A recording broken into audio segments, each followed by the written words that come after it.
The data drop is the equivalent of a gravitational anomaly near a crowded space station.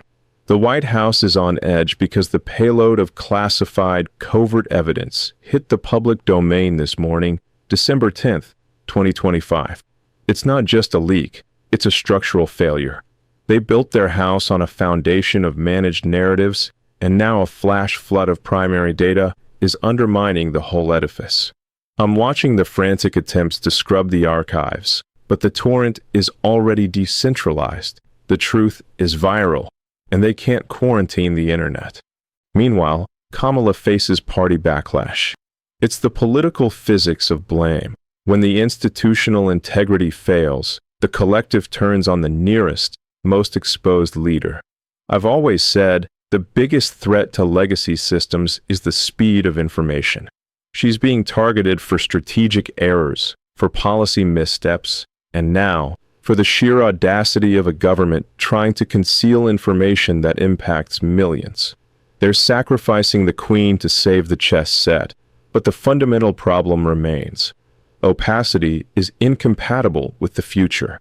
The system is glitching, and the establishment is terrified of the real-time, peer-reviewed analysis happening on X. The evidence itself is less important than the realization that the old guard has lost control of the truth spigot. We're witnessing the accelerated implosion of centralized power structures. What's the one piece of information you believe is causing the most internal panic inside the West Wing? Let's stress test the public's intuition. The Oval Office is in lockdown, not from some external threat, but from the predictable, self-inflicted wounds of political entropy. The White House, a historical monument to noble intentions, now feels like a failing beta test. Bugs everywhere, and the primary users are frantically trying to wipe the log files. Covert evidence surfaces. A delightful, ambiguous phrase. Could be anything from a classified data dump on a failed foreign policy operation to a detailed ledger of politically motivated regulatory interventions against specific companies. But the effect is the same: maximum instability. I watched the initial ripple on X. It's always X. The speed of information and disinformation is the only true sovereign power left. This particular data burst, the one that hit just after the Asian market closed this morning, December 10th, 2025, appears to be a combination of internal communications and an audit trail of an agency's highly sensitive, off-the-books activities. The system they built, the one designed for opaque consensus and comfortable bureaucracy, is fundamentally incompatible with radical transparency. It's like trying to run a hyperloop on a steam engine track. The whole thing shudders and threatens to derail. Kamala, bless her heart, is now facing a party backlash. Predictable. The political class is a collective of antibodies, and when the core system is attacked, they turn on the nearest visible failure point. She was already operating at high drag in low-density air. The regret she voiced recently about excluding innovative companies, namely mine, but the principle applies, from that EV policy summit. A stunning, if performative, admission of strategic error was a tiny sign of the internal pressure. They prioritized optics over reality, unions over innovation. That's the Democratic Party's recurring systemic failure, a reverence for process over progress. Now the process is choking on its own secrets. The internal polling must be catastrophic. The establishment wing is terrified of the progressive wing using this leak as a pretext for a hostile takeover, and the progressive wing is equally terrified of being associated with the perceived cover-up. They're eating their own. It's beautiful to observe, in a clinical, computational sort of way. The evidence itself? Secondary, for a moment. What matters is the reaction, the flailing, the denials, the sudden, aggressive attempts to control the narrative. The legacy media is running their usual interference pattern, a high-frequency noise designed to confuse, not clarify. They're desperately trying to contextualize the leak within the old political paradigm of D versus R, but the ground truth is different. It's being crowdsourced, analyzed, and synthesized in real time by a distributed network of smart people who don't report to an editor's paycheck or a party whip. That's the decentralizing force that terrifies the institutional elite. They cannot contain a leak if the plumbing has been fundamentally redesigned. Once a packet leaves the server, it's outside of their control sphere, and that's a hard physical constraint they haven't emotionally accepted. My position is simple: maximum truth velocity. The faster the data gets out, the faster the system can be repaired or, more likely, replaced. This is not about one party or one VP. It's about the fundamental integrity of governance.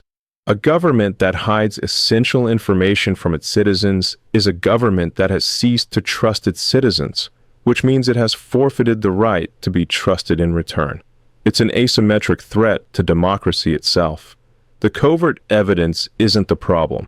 The need for covert evidence to exist is the problem. Secrecy is a tax on truth, and the cost has become prohibitive. We are paying the price now in systemic trust collapse. I see my feet ablaze. The analysis is sharp, the speculation feverish. It's a distributed, global intelligence operation, and it's running circles around the combined resources of the White House comms team. You can't stop the signal. It's physically and digitally impossible. This whole episode is a live demonstration of the DNI's ultimate failure to manage information flow in the age of ubiquitous high-speed networks and encrypted protocols. They are fighting the last war, protecting physical folders, while the real battle is happening in the global matrix of data. The key to navigating this is not to get caught in the political theater, but to observe the structural failures. This is a stress test on the limits of centralized power. The result will be instructive, regardless of the ultimate political outcome. I'm just here to make sure the data is accurate and the platform remains open. The truth has to be the most compelling content. Any attempt to artificially throttle it is not just censorship, it's bad engineering. The political equivalent of running an IC engine without a cooling system. It will seize. This White House is seizing right now. The core challenge for any administration, whether Republican or Democrat, is to achieve functional transparency. If the government can't withstand scrutiny, it means it's doing things that are fundamentally wrong, or at least strategically foolish. The fact that an entire wing of the West Wing is dedicated to managing perception rather than reality is why we keep orbiting this same failure point. Until the incentive structure rewards honesty and competence over political maneuvering, these leaks will become more frequent, more devastating, and ultimately render the bureaucratic state obsolete. We're in the last days of the information hoarding age. If you had the ability to mandate one immediate structural change in response to this leak to prevent future secrecy, what would it be? Hit the reply button. Let's calibrate the collective truth meter. The initial shockwave has passed, and now we're in the analytical phase, the most dangerous part for the White House. The covert evidence, which I've now had my team briefly analyze. We have the best distributed intelligence network on the planet, by the way, appears to detail internal lobbying efforts that resulted in specific, punitive regulatory actions. Think, a competitor to a donor getting kneecapped by an obscure, suddenly aggressive federal agency. The political quid pro quo is classic, Bronze Age governance, but the digital trail is pure 21st century. This isn't just bad optics. It's a quantitative failure of the system's ethical firewall. The old guard thought they could bury intent under layers of bureaucracy and classification stamps. What they failed to account for is that every digital action, every email, every signal message, and yes, they are still using unsecure or non-enterprise encrypted channels for sensitive conversations. It's like watching people drive a Tesla off a cliff because they trust the autopilot too much. Leaves a trace. The bureaucratic structure is now its own worst enemy, creating an exponentially expanding universe of data points that only a distributed system like X can efficiently map and analyze. The core of the problem for Kamala is that the leak doesn't just implicate her administration's past policy. It provides a structural map of how the party operates. It confirms the suspicion of institutional corruption that both the far left and the libertarian right have been screaming about for years. The backlash isn't just coming from the opposition. It's a full-blown immune system rejection from within her own party. The progressive wing sees this as a betrayal of their reform mandate. The moderate wing sees a political liability that threatens their re-election bids. The party is fracturing under the stress of its own hypocrisy. I see the official White House response is a coordinated effort of denial, misdirection, and aggressive counter-narrative pushing. They are attempting to frame the leak as an act of foreign sabotage, a predictable, low-effort move. They want to shift the debate from the content of the evidence, institutional corruption, to the source of the leak, national security threat. Classic misdirection. It's a cheap, low-resolution strategy that only works on a low-resolution public. But the public is not low-resolution anymore. We have a global, real-time commentariat. Within minutes of the official White House statement this afternoon, December 10th, my feed was flooded with frame-by-frame deconstruction of their claims. The metadata doesn't lie. The internal timestamps and file signatures align with a disgruntled internal source, not a sophisticated foreign intelligence operation. The truth-seeking capability of the decentralized network is orders of magnitude greater than the internal PR mechanism of a besieged government. It's a fundamental power asymmetry that they simply do not comprehend. My involvement is purely architectural, ensuring the platform is robust against the inevitable state-sponsored denial of service attack on the narrative. Free speech is not just a philosophy, it's an engineering constraint. We must maximize the signal-to-noise ratio. The noise is the political theater. The signal is the raw, unadulterated data. The long-term consequence of this event, and this is what truly matters, is the permanent degradation of the classification system. When documents classified, secret, or top secret reveal nothing more than mundane political machinations or outright self-serving behavior, the currency of secrecy is devalued. If everything is classified, nothing is. This hyperclassification is merely a bureaucratic shield against public accountability. This leak is not a breach of national security. It's a breach of bureaucratic security. And that is a distinction the public is finally learning to make. The orbital dynamics of power are shifting. The mass of centralized government is decaying, while the velocity of decentralized, verifiable truth is accelerating. The White House is on edge because they are experiencing the painful realization that their command and control model is obsolete. They are trying to herd electrons with a shovel. If the evidence proves to be a smoking gun on politically motivated regulatory sabotage, what is the single most effective legal or political action that should be taken next? Let's discuss maximum accountability. The White House is now fully engaged in the political equivalent of a desperate, low-altitude maneuver to avoid terrain. Their denial strategy, focusing on the source rather than the content of the covert evidence, is failing. The standard playbook, blame a foreign state, invoke national security, and launch a counter-investigation, is simply no longer effective in the era of maximum information flow. It's too slow and too easily debunked by the collective intelligence network. The people analyzing the data on X right now are effectively the world's largest, cheapest, and most competent forensic auditing firm. The evidence itself is the key accelerant in the Kamala faces party backlash. It's not just a single, isolated act of corruption. The leak is being analyzed as a pattern of regulatory capture. The document set details the internal deliberations, complete with timestamps and participant names, proving that highly sensitive regulatory decisions were made not on the basis of public safety or economic fairness, but on which corporate entities were the most aggressive and persistent political donors. This is the rot at the core of centralized regulatory power. It creates perverse incentives where the most valuable skill for a business is not innovation, but lobbying. The backlash within the Democratic Party is now less about loyalty to Kamala and more about self-preservation.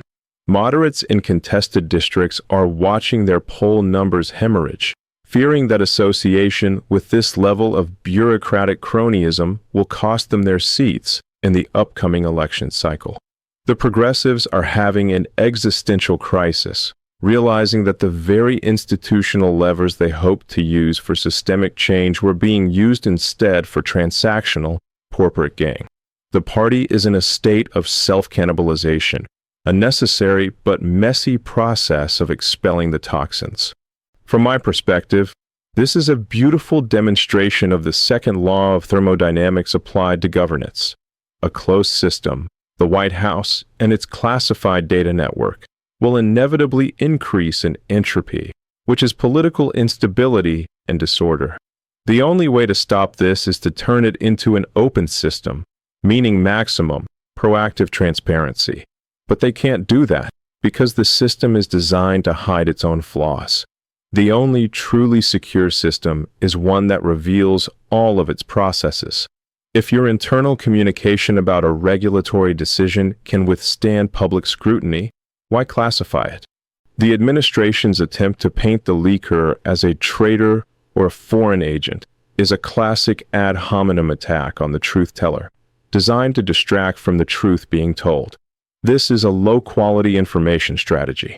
A high-quality information strategy would involve releasing the full data set voluntarily and instituting an immediate, transparent investigation by an independent, non-governmental body. They won't do that because the political cost of temporary humility is perceived as being higher than the inevitable, existential cost of sustained deception. The ripple effect is now hitting the global stage. Foreign investors and sovereign funds, who rely on the perceived stability and incorruptibility of U.S. regulatory institutions, are recalculating risk. The perception of the United States as a predictable, rules-based environment is eroding faster than the Greenland ice sheet. This financial volatility is the real-world penalty for low-resolution governance. I am watching the metadata flow, the encryption layers, and the distributed analysis. The narrative control has flipped. The power to establish truth no longer resides within the four walls of the White House press briefing room. It is distributed across millions of nodes, each cross-referencing, verifying, and distributing the fragments of the covert evidence. The truth isn't something you can command. It's something you must discover, and the internet has made that discovery process exponentially faster. This entire event is a massive, free market correction on institutional dishonesty. If you were advising the White House right now, which piece of the covert evidence would you recommend they fully disclose immediately to restore any degree of public trust? Reply with your sacrificial lamb. The crisis management phase at the White House has moved from desperate denial to controlled damage assessment, which, for a political machine, is basically just managed panic.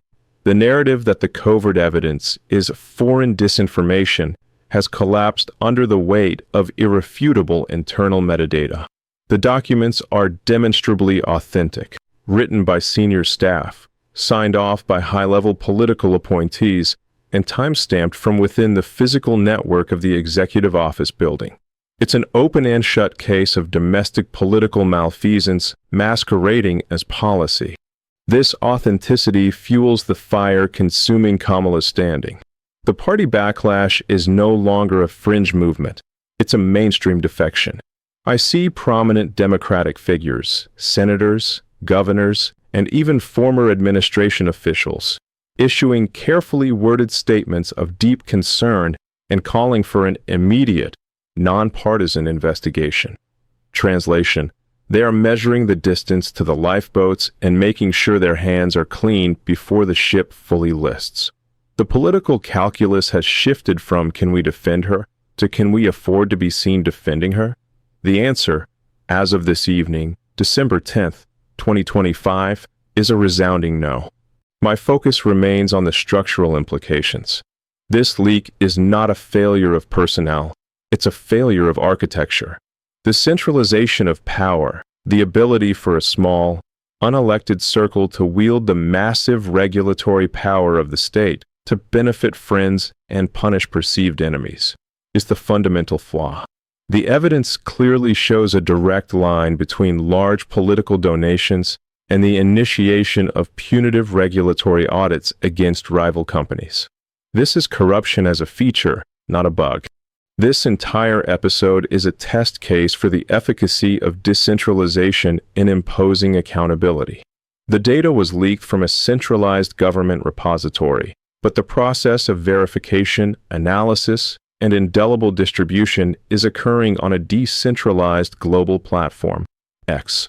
Once the truth reaches sufficient velocity, it achieves escape velocity from the government's attempts at control. It becomes a permanent part of the collective human record, immune to redaction or retraction. We are seeing the creation of an accountability algorithm, a distributed mechanism where every action taken by the powerful is immediately subjected to parallel, non-governmental peer review. The system is brutal, unforgiving, and, most importantly, unbribable.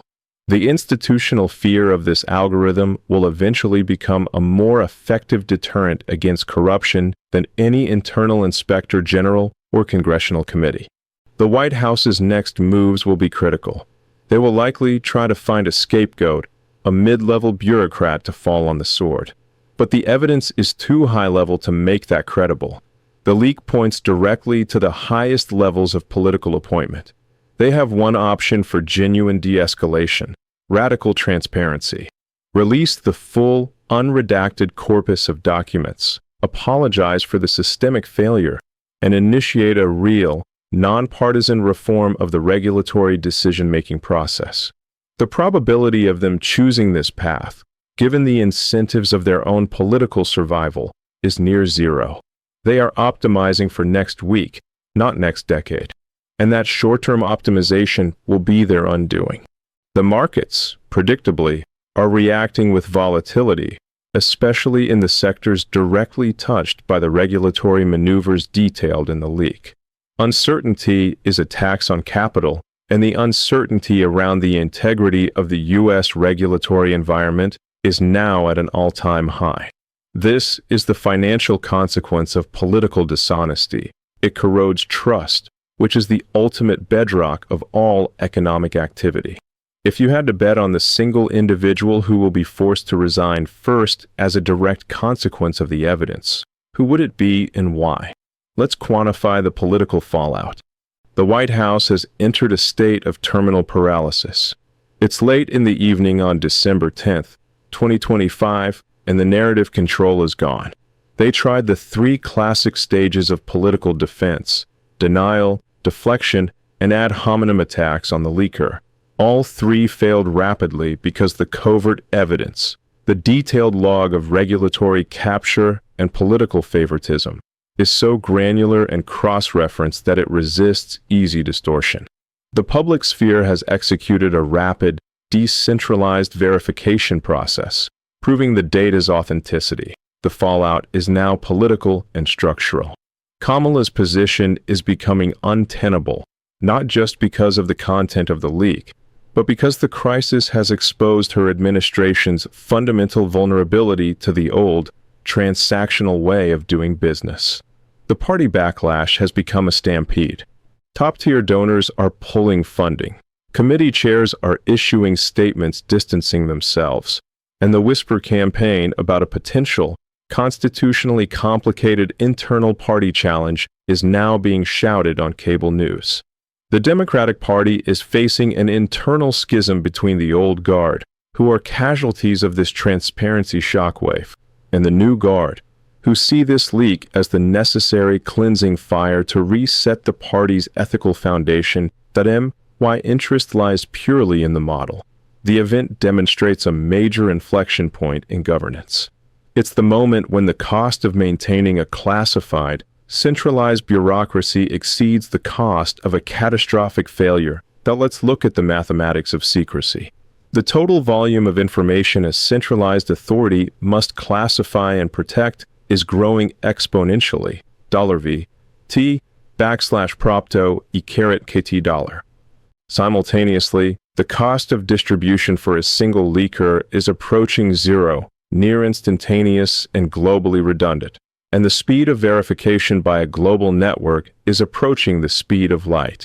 The gap between the government's ability to protect its secrets and the public's ability to expose them is now a geometric disparity.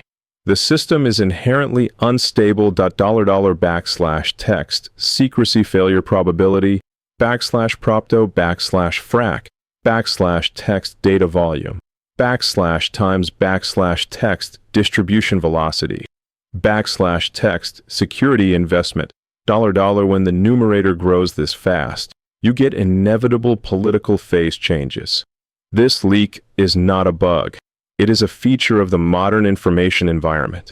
It's the universe imposing accountability. The long-term impact is the death of regulatory capture as a sustainable political strategy. The evidence showed that firms were paying to have their competitors audited or regulated into the ground. But now, the risk for the politician engaging in that transaction has increased by an order of magnitude. The politician has to weigh the immediate cash influx from the donor against the near certainty of career obliteration when the email chain surfaces.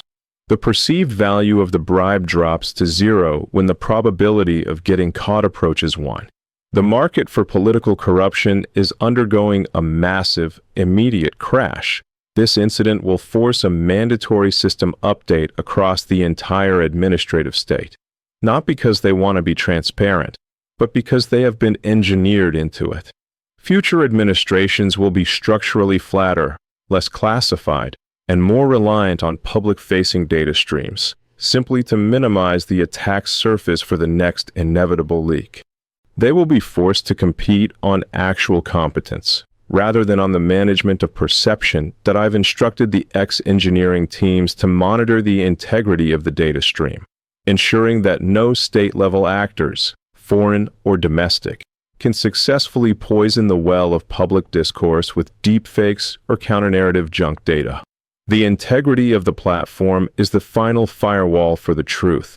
The political system is now a rocket stage separating. The heavy, secretive, centralized bureaucracy is the spent booster, and the lighter, more transparent, network-centric model is the payload accelerating into a new, higher orbit. It's painful, messy, and loud, but it is necessary for propulsion. The ultimate outcome of this crisis will be a more truthful, albeit more volatile, democracy.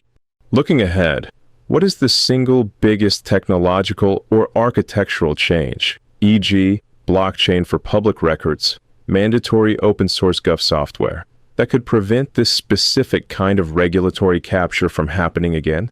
Reply with your radical solution. Thank you for watching this video. Click here to watch another video that might interest you.